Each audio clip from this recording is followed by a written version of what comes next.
청년회 이정희님께서 올려주신 사연입니다. 스님, 저는 청년회에서 사업부장 소임을 맡고 있습니다. 시대가 많이 바뀐 요즘 청년의 활성화를 위한 방안으로서 뭐가 있을까요? 어느 사찰이든 예전 청년의 모습은 보기 힘든 것으로 합니다. 모두의 고민인 것 같은데요. 좋은 방안이 있을까 여쭤봅니다. 라고 물어오셨네요, 스님. 청년 회원으로서 또 다른 청년 회원을 확보하고 싶은 생각을 가지고 있는 이 불자, 참 칭찬할 만한 불자가 아닌가 싶은 생각을 합니다. 시대가 많이 변하고 있어요. 그래서 종교 인구가 점점 줄어가고 있다고 하는 통계도 지금 나오고 있고, 특히 불교라고 하는 부분이 점점 노화되어져 간다, 고령화되어져 간다라고 하는 그런 평가가 나오는 것도 현실이기도 합니다. 근데 이렇게 젊은 청년 불자가 또 다른 청년 회원을 확보하기 위한 방안이 뭐냐라고 하는 부분에 질문을 줄 정도면 이분이야말로 정말 우리 상월 대주사의 가르침을 제대로 실천하고 있는 신심 있는 불자가 아닌가 싶은 그런 생각을 합니다. 우리 불교가 이렇게 노령화될 수밖에 없었던 이유 중에 하나는 불교의 구조적인 부분의 문제도 분명히 있습니다. 사회적이지 않고 그저 스님들이 당신 수행이라고 하는 부분에 전념했고 대중화하는 부분에 마음을 내지 않는 부분이 결과물이 이런 부분이 결과물을 만들어내지 않았나 싶은 생각을 합니다. 서양의 종교가 들어와서 수많은 선교 활동을 위해서 학교도 만들고 유치원도 만들고 고아원도 만들고 양로원도 만들고 사회적으로 손을 뻗쳐서 수많은 노력을 하고 있을 때 우리 절집에 있는 우리 스님들은 그저 오는 신도들에게 눈 맞추는 정도로 그 삶을 그냥 달관했던 것이 지금의 모습이었고, 그런 모습의 결과가 지금 불교가 노령화되어 가고 있고 불교 인구가 감소하고 있다고 하는 부분이 평가를 받고 있는 것이 아닌가 싶은 생각을 하게 합니다. 전 지금이라도 늦지 않았다고 생각합니다. 모든 사찰에서 우리 초등학교 불자 내지는 유치원 불자들을 확보하기 위해서 열심히 노력할 필요가 있겠다는 생각을 합니다. 우리 강용사가 유치원 잘 되고 있죠?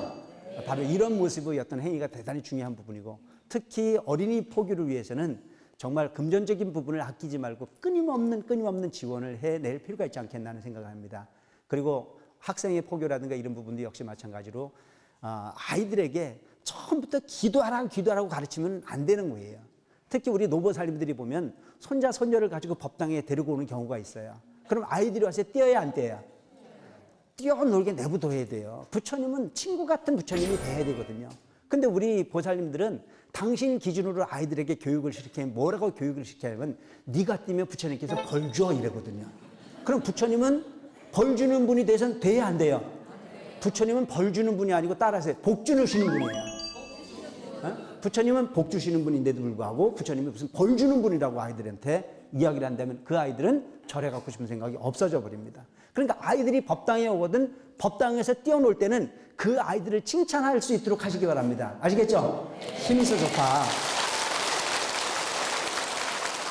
그리고 그 아이들에게 알아먹을 만한 수준이 돼 있을 때 이렇게 하면 저 사람한테 좀 불편하겠지. 사람이 이렇게 있을 때는 조심스럽게 하는 거야.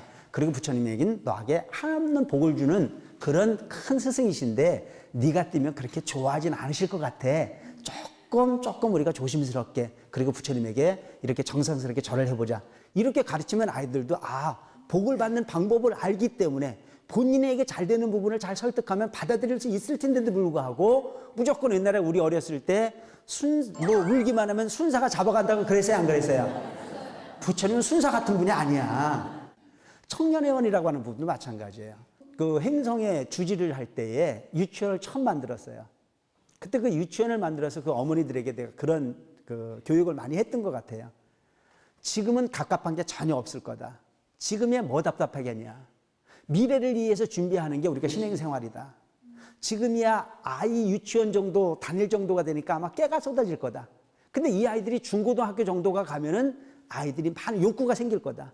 그 욕구가 생길 때 아무 답을 못하는 부모이기보다는 부처님을 열심히 믿어서 준비를 해놓고 나면 충분히 아이들을 설득해낼 수 있는 그 부처님의 가르침을 당신 스스로가 이렇게 소유하고 있고 보유하고 있다고 그러면 그것이 아이들에게 엄청난 도움이 될 거다.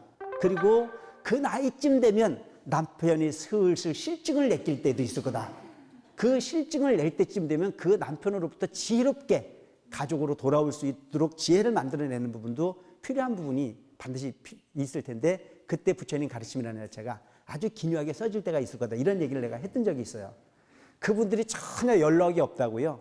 그 아이들이 대학교 정도 갈 때가 되니까 저한테 전화가 빗발치게 와요. 그때 스님 말 잘 들을 건데 내가 지금 후회하고 있다고. 그러니까 우리가 인생을 살아가는 데 있어서는 눈앞에 있는 부분만을 가지고 고민하기보다는 먼 미래를 예측해 볼 수 있는 부분이 지혜가 필요한 부분이다.